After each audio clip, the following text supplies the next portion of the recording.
आज के वीडियो में हम डिस्कस करेंगे इंटरनेट ऑफ थिंग्स आईओटी में यूज़ होने वाली एक बहुत ही इम्पोर्टेंट टेक्नोलॉजी जिसे हम ब्लूटूथ के नाम से जानते हैं। आइए देखते हैं इसके बारे में। ब्लूटूथ एक टेक्नोलॉजी है जिसमें हम कई तरह के डिवाइसेस को आपस में कनेक्ट कर सकते हैं, डेटा को शेयर कर सकते हैं और एप्लीकेशंस को रन करा सकते हैं। इस डायग्राम में आप देख सकते हो, यहाँ पे आप जो बीच में देख रहे हैं ये ब्लूटूथ का सिंबल है जो आप देख रहे हो। और ब्लूटूथ से तमाम तरह के डिवाइसेस को हम लोग कनेक्ट कर सकते हैं, जैसे कि हम अपने पर्सनल कंप्यूटर को कनेक्ट कर सकते हैं, फैक्स मशीन को कनेक्ट कर सकते हैं, लैपटॉप को कनेक्ट कर सकते हैं, वायरलेस स्पीकर को कनेक्ट कर सकते हैं, मोबाइल फ़ोन को कनेक्ट कर सकते हैं या अपने टैबलेट को कनेक्ट कर सकते हैं। इट मीन्स कि घर में यूज़ होने वाले तमाम अप्लाइंसेस जो इलेक्ट्रॉनिकली यूज़ किए जाते हैं उन्हें हम ब्लूटूथ टेक्नोलॉजी की हेल्प से कनेक्ट कर सकते हैं और उन डिवाइसेस को इंस्ट्रक्शंस भेज सकते हैं, डेटा को शेयर करा सकते हैं। हालांकि इसकी स्पीड बहुत ज़्यादा नहीं होती है।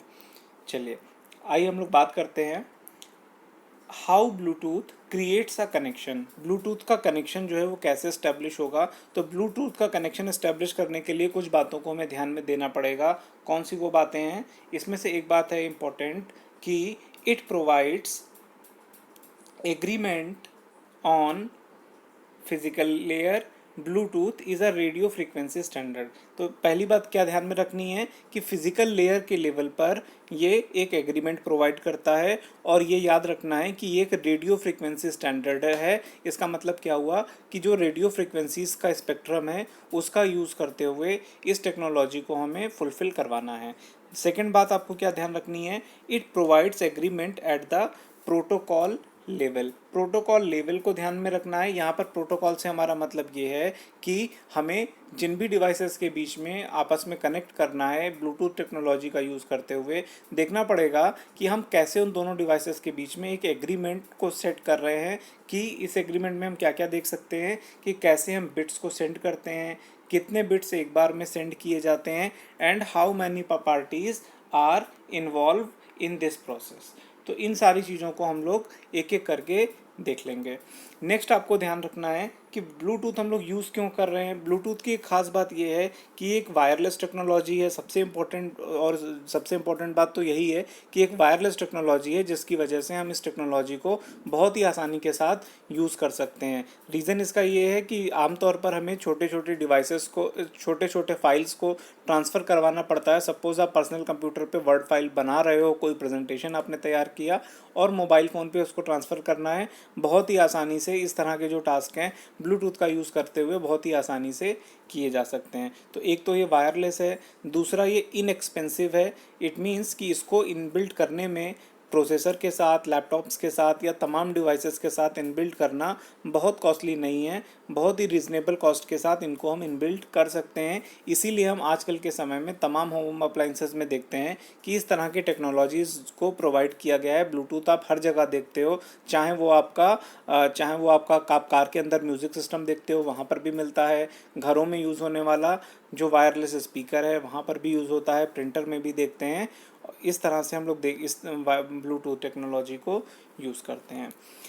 अगर हम बात करें कि क्या ब्लूटूथ के पहले हम लोग क्या करते थे, तो ब्लूटूथ के पहले एक और बहुत ही इंपॉर्टेंट टेक्नोलॉजी थी जिसको हम लोग इंफ्रारेड के नाम से जानते थे। आज भी टेक्नोलॉजी यूज़ होती है। सबसे ज़्यादा इसका यूज़ किया जाता है टेलीविज़न के रिमोट में।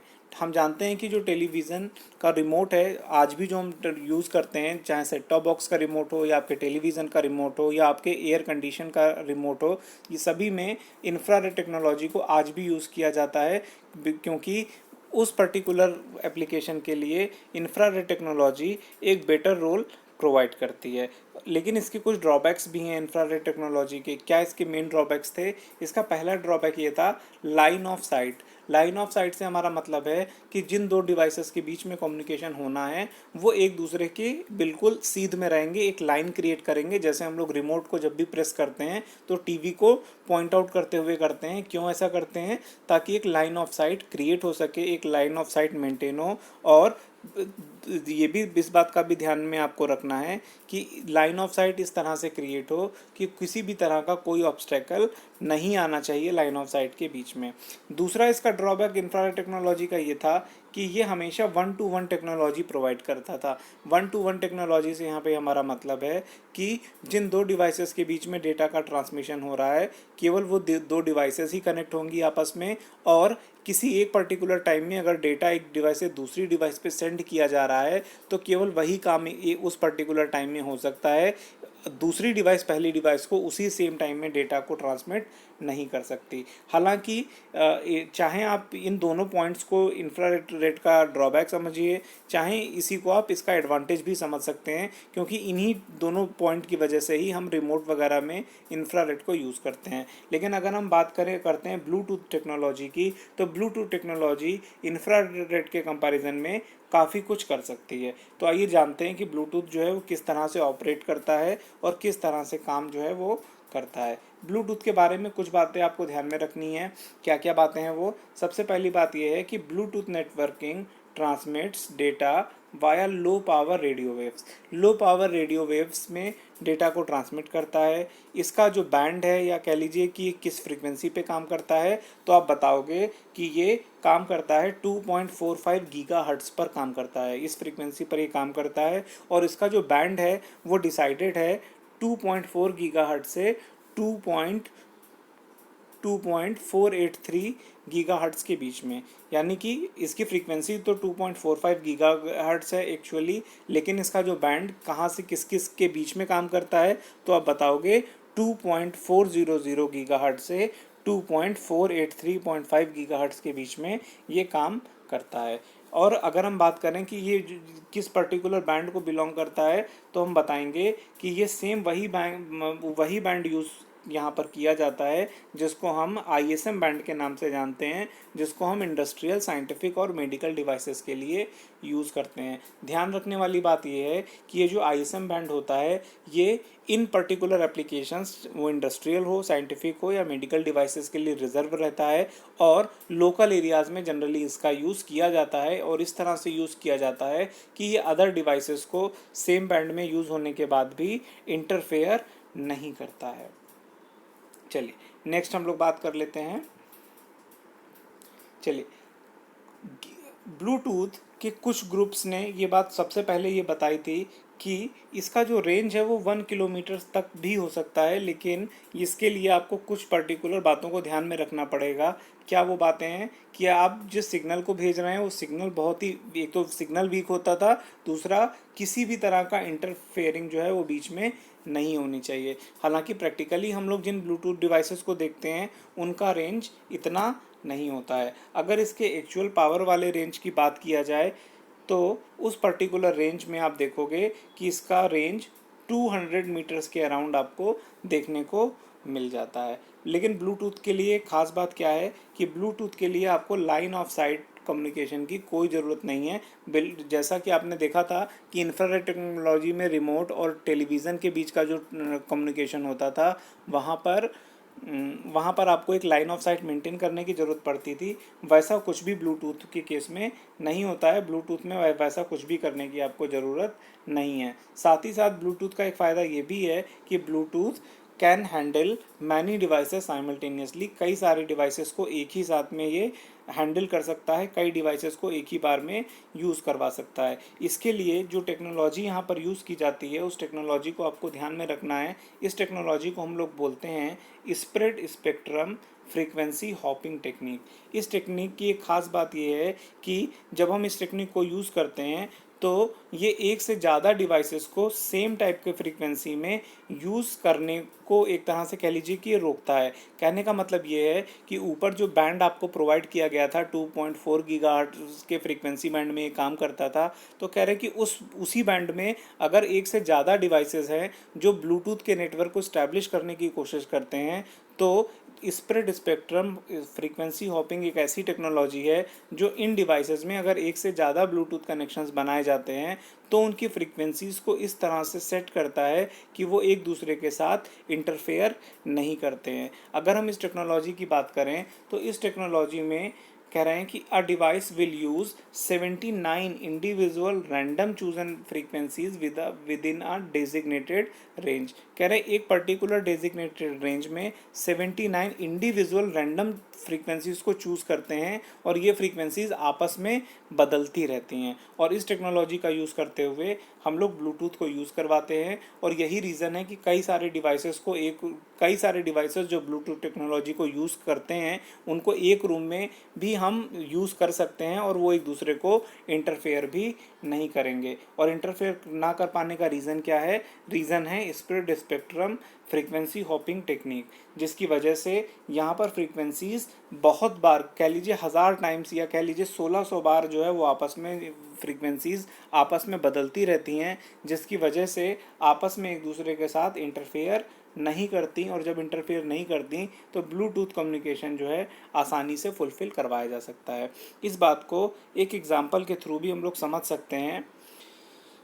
कह रहे हैं कि सपोज़ करिए कि एक रूम में कई सारे डिवाइसेस हैं। सपोज़ कर लीजिए कि आपके रूम में एक पर्सनल कंप्यूटर रखा हुआ है, एक डीवीडी प्लेयर भी रखा हुआ है, आपके पास एक वायरलेस डिवाइस भी रखा हुआ है। तो आप ऐसे में क्या करोगे?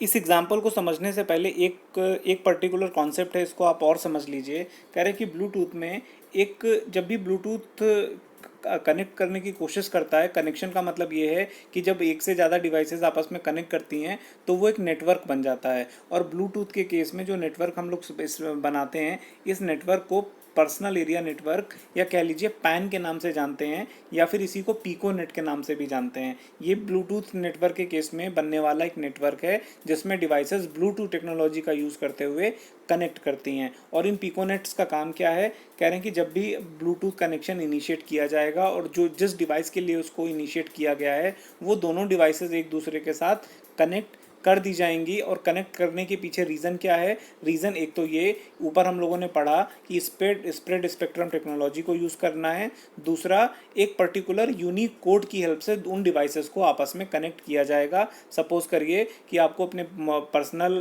जो आपका मोबाइल फ़ोन है उसको आपको कनेक्ट करना है लैपटॉप के साथ, तो आपस में एक कोडिंग के थ्रू, एक यूनिक कोडिंग के थ्रू या कह लीजिए एक यूनिक एड्रेसिंग के थ्रू दोनों डिवाइसेस को आपस में कनेक्ट कर दिया जाएगा। यहाँ पे ध्यान रखने वाली बात यह है कि स्प्रेड स्पेक्ट्रम टेक्नोलॉजी की वजह से, जिसमें ये बताया गया कि फ्रीक्वेंसीज़ का वेरिएशन लगातार होता रहता है और इस तरह से फ्रीक्वेंसीज़ का वेरिएशन होता है कि ये डिवाइसेस आपस में इंटरफेयर नहीं करती। कहने का मतलब ये हुआ कि सपोज़ आप एक रूम में बैठे थे, या कह लीजिए जो ऊपर अभी हम एग्जाम्पल की बात कर रहे थे जिसमें हमने कई डिवाइसेस को कंसीडर कर लिया था, तो सपोज़ करिए कि आपका लैपटॉप और मोबाइल फ़ोन आपस में कनेक्ट करना है, एक डीवीडी प्लेयर को रिमोट से कनेक्ट करना है, और सपोज़ करिए कि आपके रूम में एक कॉर्डलेस मोबाइल फ़ोन रखा हुआ है जिसका एक बेस है और जिस पर फ़ोन है और फ़ोन को आप पिक करते हो, लेकिन वो वायरलेस कॉर्डलेस फ़ोन है, तो ब्लूटूथ टेक्नोलॉजी की हेल्प से आपस में कनेक्ट किया हुआ है। तो कह रहे हैं कि ये सभी डिवाइसेस इंडिविजुअल पेयर्स में एक ही रूम में मौजूद हैं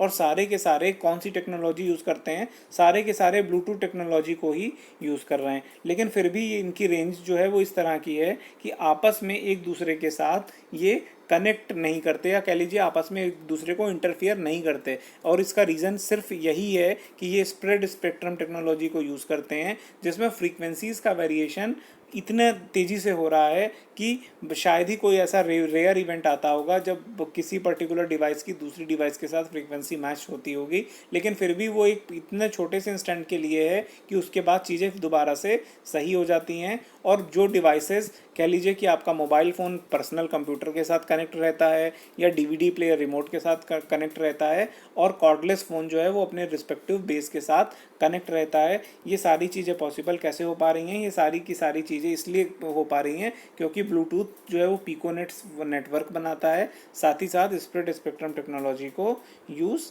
कर लेता है। चलिए नेक्स्ट हम लोग बात करते हैं। चलिए ब्लूटूथ की सिक्योरिटी के बारे में बात कर लेते हैं।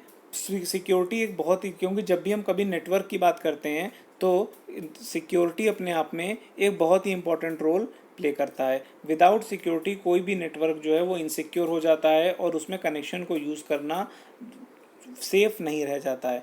ब्लूटूथ टेक्नोलॉजी के साथ भी बिल्कुल इसी तरह की चीज़ है। वाईफाई टेक्नोलॉजी में भी इस बात को हम लोग जानते हैं कि कनेक्शन का सिक्योर होना बहुत ज़रूरी होता है। अगर हम लोग ब्लूटूथ टेक्नोलॉजी की बात करें तो ज़्यादातर ब्लूटूथ केसेस में आप देखते हो कि एक बार डिवाइस को जब हम पेयर कर देते हैं तो लगा ऑटोमेटिक बेसिस पर डेटा का ट्रांसफ़र स्टार्ट हो जाता है। और शुरुआत की आज की जो डिवाइस आप देखते हो उसमें तो आप कोडिंग वगैरह से पहले कनेक्ट करते हो, लेकिन आज से हम कुछ समय पीछे चले जाते हैं तब ऐसी कोई ऑथेंटिकेशन का प्रोसेस नहीं होता था।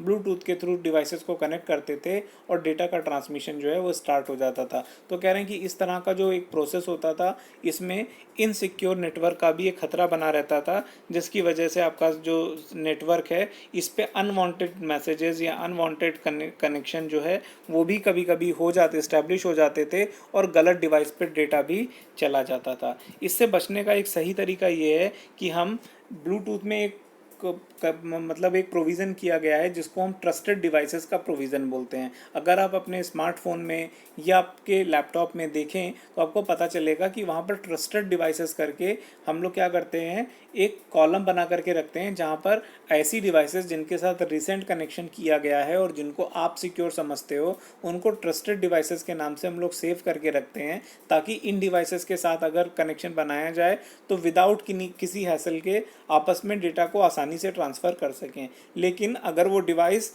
ट्रस्टेड डिवाइस की कैटेगरी में नहीं है तो फिर हम सिक्योरिटी के जो चेक्स हैं उनको हम देखें और फिर उसी के अकॉर्डिंग जो है काम करें, उसी की तरह ब्लूटूथ का कनेक्शन इस्टेब्लिश करवाएं। इसके लिए आप देखोगे कि सर्विस लेवल सिक्योरिटी और डिवाइस लेवल सिक्योरिटी दो तरह के सिक्योरिटी मेजर्स जो है वो फॉलो किए जाते हैं ब्लूटूथ टेक्नोलॉजी में। दोनों ही केसेस की अगर हम बात करें तो सर्विस लेवल सिक्योरिटी से हमारा मतलब ये है कि जो ब्लूटूथ क्योंकि ब्लूटूथ एक कंपनी है और उन्होंने अपनी इसके लिए एक पर्टिकुलर प्रोटोकॉल्स और स्पेसिफिकेशंस बनाए हुए हैं, उनको फॉलो करते हुए सिक्योरिटी को फॉलो करना है। साथ ही साथ जो डिवाइस लेवल सिक्योरिटी से हमारा मतलब है कि जिन डिवाइसेस में ब्लूटूथ को इनबिल्ट किया गया है उनमें डिवाइस लेवल या हार्डवेयर लेवल पर भी सिक्योरिटी के प्रोविजंस किए गए हैं और उनको हमको फॉलो करना है।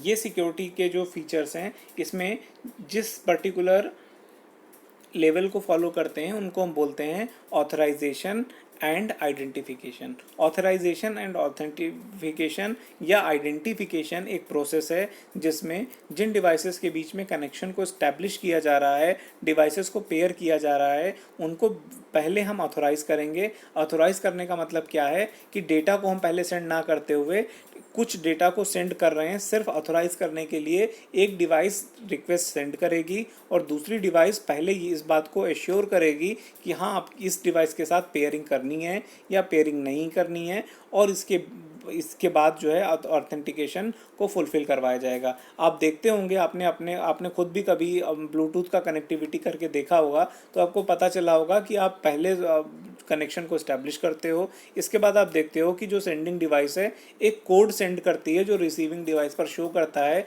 सेंडर और रिसीवर दोनों को सेम कोड के ऊपर रिलाई करना होता है, दोनों को एग्री करना होता है, और जब दोनों ही उस कोड पर एग्री कर देते हैं कि वो कोड सेम है तभी ऑथेंटिकेशन फुलफ़िल हो पाता है और इस तरह से दोनों डिवाइसेस जो है वो आइडेंटिफाई हो जाती हैं और इसके बाद आसानी से डेटा का ट्रांसफ़र किया जा सकता है। हमारे फ़ोन में या कह लीजिए जो ब्लूटूथ मॉड्यूल है उसमें एक और फीचर अवेलेबल रहता है जिसको हम लोग बोलते हैं नॉन डिस्कवरेबल। ये क्या चीज़ होती है? इस फीचर में ये बात बताई गई है कि अगर आपका जो डिवाइस है वो लगातार ब्लूटूथ डिवाइसेस वाले डेटा ट्रांसफ़र को मतलब परफॉर्म करता रहता है, आप डेटा ट्रांसफ़र करते रहते हो, तो हो सकता है क्योंकि सेम ऑफिस में या ऑफिस कल्चर में, कॉलेज कल्चर में, स्कूल कल्चर में तमाम डिवाइसेस हैं जो ब्लूटूथ कनेक्शंस को यूज़ करते हैं और आपके पास फेक रिक्वेस्ट भी आ सकते हैं। ऐसे से बचने के लिए आप क्या करोगे, अपने फ़ोन को या अपनी डिवाइस को नॉन डिस्कवरेबल मोड पर सेट कर दोगे। ऐसा करने से कोई भी फेक डिवाइस जो ट्रस्टेड नहीं है वो आपको अननेसेसरी परेशान नहीं कर पाएगी, अननेसेसरी आपको पिंग नहीं करेगी, ताकि आप और ज़बरदस्ती किसी भी डेटा को आपके डिवाइस में सेंड नहीं कर पाएगी और इस तरह से जो फॉल्स मैसेजेस हैं उनसे आप बच सकते हो। चलिए नेक्स्ट हम लोग कुछ और बात कर लेते हैं सिक्योरिटी से ही रिलेटेड। तो सिक्योरिटी में तो ये तो कुछ डिवाइस लेवल की बात हो गई हैं। कुछ और हम लोग बात करते हैं, कह रहे हैं कि जो सेल फोन वायरस होते हैं इनमें क्या कहते हैं कि ब्लूटूथ का जो एक ऑटोमेटिक कनेक्शन वाला फीचर है इसका यूज़ करते हुए क्या करते हैं, इन्फेक्टेड फाइल्स को सेंड कर देते हैं। और इन्फेक्टेड फाइल्स कभी कभी वायरस या वॉर्म या इस ट्रोजन हॉर्स इस तरह के फॉर्म में होती हैं जो डायरेक्टली आपके पर्सनल कंप्यूटर में जा करके आपके सिस्टम के हार्डवेयर तक को डैमेज कर सकती हैं। इसलिए ज़रूरी है कि जब भी आप अपने पीसी और या सेलफोन के को आपस में कनेक्ट कर रहे हो तो आप इस बात का ध्यान दें कि पहले आप एक ट्रस्टेड ऑथेंटिकेशन ज़रूर परफॉर्म करवाएं, ऑथराइज़ कराएं डिवाइसेस को, देन ऑथेंटिकेट कराएं, उसके बाद ही डिवाइस को के बीच में डेटा का ट्रांसफ़र फुलफ़िल करवाएं। अगर आप ऐसा नहीं करोगे तो ज़रूर कुछ ना कुछ अनवांटेड ऐसे ट्रोजन हॉर्स या ऐसे वायरसेस आपके सिस्टम में मौजूद रहते हैं जो आपके पीसी से आपके मोबाइल फ़ोन में या आपके मोबाइल फ़ोन से आपके पर्सनल कंप्यूटर में जा सकते हैं, जिनसे आपको बचना बहुत ज़रूरी है। चलिए अब हम लोग बात कर लेते हैं, कुछ टर्मिनोलॉजी यहाँ पर यूज़ की गई है कि ब्लूटूथ के केस में कौन कौन से वो टर्मिनोलॉजी हैं जो इस ब्लूटूथ की सिक्योरिटी में यूज़ किए जाते हैं। तो आइए इनको हम लोग देख लेते हैं कि कौन कौन से हैं। सबसे पहला जो टर्मिनोलॉजी है इसको हम लोग बोलते हैं ब्लू जैकिंग। ब्लू जैकिंग क्या करते हैं, it involves Bluetooth users sending messages to other Bluetooth users within range. कह रहे हैं कि एक पर्टिकुलर रेंज में दूसरे ब्लूटूथ यूज़र्स को लगातार मैसेजेस को भेजते रहते हैं। भले ही यहाँ पर सेंसिटिव इन्फॉर्मेशन ना सेंड की जा रही हो, लेकिन हो सकता है कि आपको सिर्फ परेशान कर रहे हो, बार बार आपको डेटा ट्रांसफ़र करने की कोशिश करें, अननेसेसरी आपके स्क्रीन पर मैसेजेस पॉपअप होने लगेंगे और आप इरिटेट हो जाएंगे कि ये क्या हो रहा है। तो कह रहे हैं इस तरह की जो सिचुएशन है इसको ब्लू जैकिंग के नाम से हम लोग जानते हैं। एक टर्म है जो ब्लूटूथ सिक्योरिटी फीचर्स में डिफाइन किया गया है। दूसरा टर्म कौन सा है, दूसरा टर्म है ब्लू स्नार्फिंग।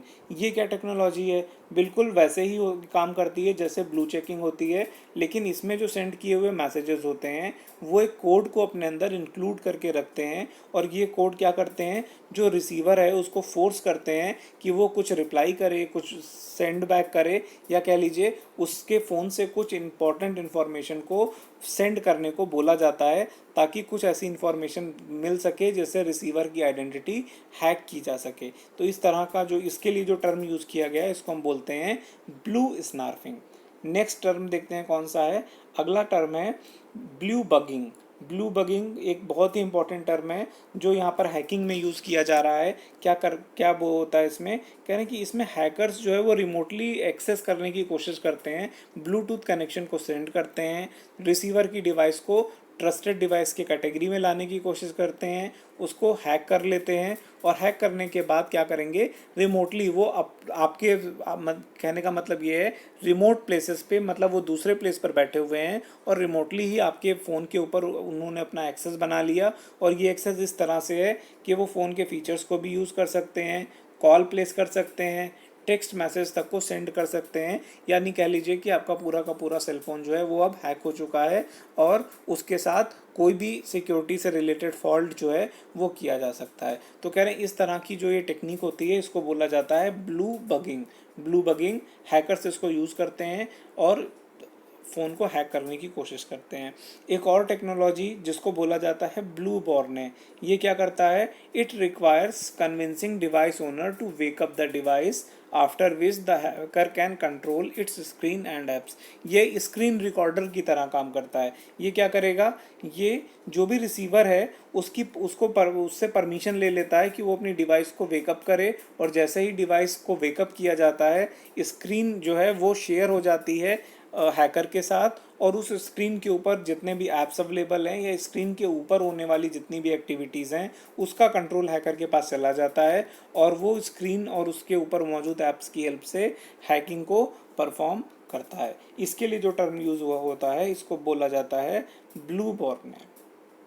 एक और टर्म जिसको बोला जाता है कार विस्परिंग। आपके हम जानते हैं क्योंकि हम लोग के घरों में जो कार होती है उसमें एक टेक्नोलॉजी, उसमें भी ब्लूटूथ से रिलेटेड टेक्नोलॉजी काम करती है, जैसे कि म्यूज़िक सिस्टम को आपस में कनेक्ट कर लेना। तो कह रहे हैं कि या फिर कॉल्स वगैरह को भी हम लोग डायरेक्टली कनेक्ट करके बात भी कर लेते हैं बैठे बैठे ड्राइव करते करते। तो कह रहे हैं वहाँ पर एक टेक्नोलॉजी होती है जिसको बोला जाता है कार विस्परिंग। इसमें क्या करते हैं, कह रहे कि इसमें जो है जैसे कार ओनर्स को बोला जाता है कि मैन्युफैक्चरर ने जो भी आपको पिन दिया है ब्लूटूथ एंटरटेनमेंट सिस्टम में, आप उसके पिन को चेंज कर लीजिए, लेकिन बहुत सारे लोग उसको चेंज नहीं करते हैं। इसी का फ़ायदा उठा करके हैकर्स क्या करते हैं, कुछ पर्टिकुलर ऑडियोज़ को या उस पर्टिकुलर कार के अंदर जो सिस्टम मौजूद है वहाँ से इंफॉर्मेशन को कैचअप करने की कोशिश करते हैं। तो समटाइम्स कि आप कार में ड्राइव करते हो सकता है ब्लूटूथ के ऊपर आप कुछ कॉल्स वगैरह करते हो, कुछ इन्फॉर्मेशन उस सिस्टम में रिकॉर्ड किया जाता हो और फिर बाद में उसी सिस्टम को हैक करते हुए जो भी इंफॉर्मेशन वहाँ पर रिकॉर्ड हुई है उसको हैक करने की कोशिश की जाती है, ताकि ये पता लगाया जा सके कि आप किस तरह के सेंसिटिव इन्फॉर्मेशन के साथ डील कर रहे थे। तो वैसे तो देखने में ये बात बहुत ही आसान सी लगती है कि ऐसा कोई क्यों करेगा, लेकिन आप ऐसा समझ सकते हो कि सपोज़ किसी इंडस्ट्री का कोई सीईओ है या किसी बड़ी कंपनी में कोई हेड है, तो वहाँ पर इस तरह के कॉल्स जो है वो बहुत ही इंपॉर्टेंट रखते हैं, जहाँ पर कॉल्स के ऊपर कई इंपॉर्टेंट मैसेजेस को शेयर किया जाता है। तो कार विस्परिंग का हेल्प से इस तरह के जो मैसेजेस हैं उनको रिकवर करने की कोशिश की जाती है ताकि उसका मिसयूज़ किया जा सके। तो वैसे तो ब्लूटूथ के बारे में अगर हम लोग ओवरव्यू देखें तो ओवरव्यू में तो यही है कि ब्लूटूथ एक बहुत ही इंपॉर्टेंट टेक्नोलॉजी है, बहुत ही बड़े लेवल पर यूज़ हो रही है। पहले जब ये आई थी तब तो इसका इतना यूज़ नहीं होता था, लेकिन आजकल हम लोग ज़्यादातर घरों में भी देख रहे हैं वायरलेस स्पीकर्स वगैरह में बहुत ही बड़े लेवल पर इसको यूज़ किया जा रहा है। आपने देखा होगा कि माउस वगैरह भी आने लगे हैं, माउस के साथ कनेक्ट कर दिया जाता है और माउस और पर्सनल कंप्यूटर आपस में ब्लूटूथ की हेल्प से कनेक्ट रहते हैं। सेम टेक्नोलॉजी आपने देखा होगा लो पावर यूज़ करने वाला जो ब्लूटूथ टेक्नोलॉजी है वो आपके हेडफोन में भी यूज़ की जाने लगी है। आप आराम से बिना किसी कॉर्ड के आराम से म्यूज़िक को सुन सकते हैं, वीडियोस को वॉच कर सकते हैं सिर्फ ब्लूटूथ टेक्नोलॉजी की हेल्प से, और बहुत आसानी से इन चीज़ों को इस फैसिलिटी को यूज़ कर सकते हैं। लेकिन इसके कुछ सिक्योरिटी जो मेजर्स हैं इनको भी हमको ध्यान में रखना ज़रूर होगा। तो होपफुली ब्लूटूथ से रिलेटेड जो बातें हैं ये आप समझ गए होंगे, और आज की वीडियो में हम लोग इतना ही रखते हैं। होपफुली सारी बातें आप लोग समझ गए होंगे ब्लूटूथ से रिलेटेड। नेक्स्ट वीडियो में हम लोग डिस्कस करेंगे वाईफाई टेक्नोलॉजी को हम लोग डिस्कस कर लेंगे कि वाईफाई टेक्नोलॉजी क्या होती है, और ब्लूटूथ टेक्नोलॉजी के साथ उसके कंपैरिजन को भी देखेंगे। तो आज के लिए हम लोग इतना ही रखते हैं। Thank you all of you. अच्छा, साथ ही साथ आपको मैं इन्फॉर्म करना चाहता हूँ कि सब्जेक्ट से रिलेटेड जो भी आपको असाइनमेंट्स वगैरह प्रोवाइड किए जा रहे हैं आप लोग उनको सॉल्व करने की कोशिश करें। जो क्वेश्चंस ज़्यादातर चीज़ें के लिए आपको नोट्स ऑलरेडी प्रोवाइड किए जा रहे हैं, नोट्स की हेल्प से आप अपनी ट्यूटोरियल शीट को कंप्लीट कर सकते हैं। लेकिन अगर कोई क्वेश्चन आपको नहीं मिल पा रहा है तो मुझे आप कमेंट करके मुझे बताइए, ताकि उसके लिए आपको नोट्स भी मैं ज़रूर प्रोवाइड कर दूं। लेकिन मैक्सिमम कंटेंट मैंने आपको ऑलरेडी प्रोवाइड कर दिया है और यूनिट ख़त्म होते होते आपको सारा कंटेंट मिल जाएगा। आप आसानी से ट्यूटोरियल शीट कर सकते हैं। तो ठीक है, आज की वीडियो में हम लोग इतना ही रखते हैं। Thank you all of you.